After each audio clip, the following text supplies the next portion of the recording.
On this episode of the Layover Live, Grant stops by to talk Facebook stories. Well, Jason, once upon a time in the world of marketing, there was a unicorn, and he flew so Grant, high that... We're not talking about those kind of stories. Oh.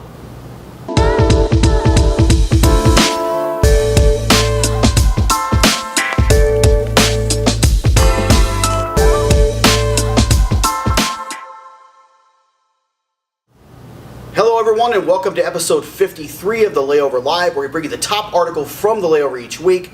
I'm Jason Swick, VP of Digital Marketing, joined by strategic analyst Grant Stoltz. So Grant, thanks. Absolutely, glad to be here. Hey, I appreciate the story time. You know, over the holiday break, as we're coming back now, right, from Thanksgiving, had some story time with the family. It's always a good time to start reflecting on things we're thankful for. You know, I was in a food coma, probably much like yourself. Yes, absolutely, yeah. Death by mashed potatoes is what I like to call it. Death by mashed potatoes.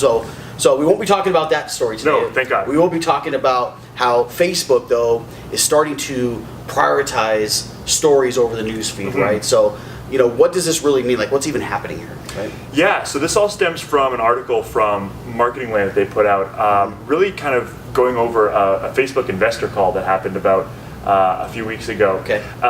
The call didn't go so well. Revenues have been flat for the last couple quarters for Facebook. They've had some issues. They have, yes. Definitely. So this was sort of a spin that the investor team had kind of put on it that, hey, you know, while revenues are flat, money has been going from the newsfeed ad product. So again, stories or ads that are happening right in your actual newsfeed on Facebook and Instagram, to now the stories product. So anytime you're looking at Facebook stories or Instagram stories, you may have seen kind of those ads in between as you're browsing through your stories. That's kind of what they're talking about as far as the ad dollars being shifted towards. Okay, so why are we then seeing, you know, these dollars then shift away from these newsfeed ads more towards these story ads, right? Yeah, I mean, that's a good question. I think the big thing is that we as consumers get used to ad products very quickly. Yes. Banner blindness comes to mind. I mean, we all can attest to when was the last time we really clicked on a banner ad. Talking about those issues, I think, kind of mirror themselves within Facebook ads and Instagram ads as well, where we've kind of been used to seeing the little sponsored tag on a newsfeed ad and kind of blocking that out and not necessarily engaging with it in the same capacity. Now, that's not to say, just along with banner ads, that it's useless, it's gone, it's dead. It's more so that Instagram is kind of on that bleeding edge now of, attention. So really that we as advertisers should be shifting our ad dollars to where there is the most attention. So, yeah, absolutely. That's always a good strategy, right? And as you work in the strategy world, that makes a lot of sense because, as marketers over time, what was really like new and cool a few years back, all marketers start to jump in and we like to ruin everything, right? By just throwing stuff, everything at it. So, many of these platforms, Facebooks of the world, the Googles of the world, have to find new and creative ways to be able to get your message in front of advertisers, but then also grow revenues at the same time. They're a business at the end of the day. Absolutely. Right? And I mean, that's, I think, the beauty, the blessing and the curse of digital marketing is so much of it is ROI based. Absolutely. So if you as a business owner, as a customer of these ad platforms aren't receiving the ROI that you want to, you'll go somewhere else. Yeah. So it's in both your best interest and Facebook's best interest to, keep having these new ad platforms and, again, make them valuable to you as an advertiser. Yeah, so what does the shift then in these story ads mean across Facebook and Instagram, right? Yeah, I think the big thing there is that really now, instead of sometimes just the 120 lines of text, the ad headline, and a picture, we now have kind of the opportunity to be a little more creative. Actually, a lot of these are really just short hits that you might be able to get in front of a consumer for. So it's figuring out how to best get that little bit of attention in the few seconds that you might have them.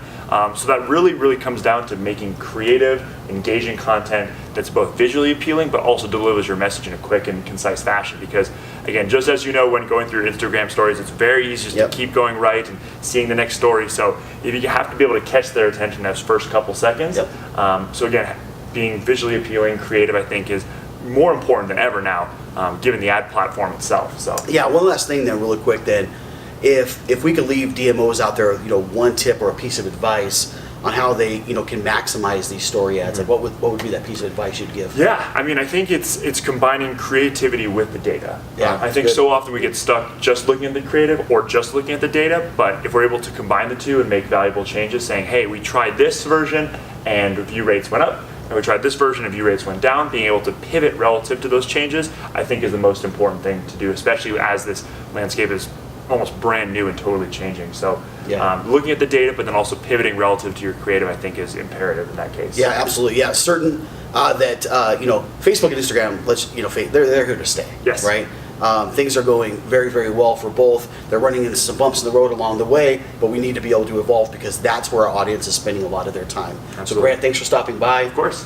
Providing that information. Something to keep on, as Grant mentioned, with a piece of advice, always be testing and iterating to see what's working best, to see what performance is, because creative's excellent when it's coupled with data, allows you to make much better decisions from a marketing standpoint. So thanks everyone for tuning in each and every week, and we'll see you next time.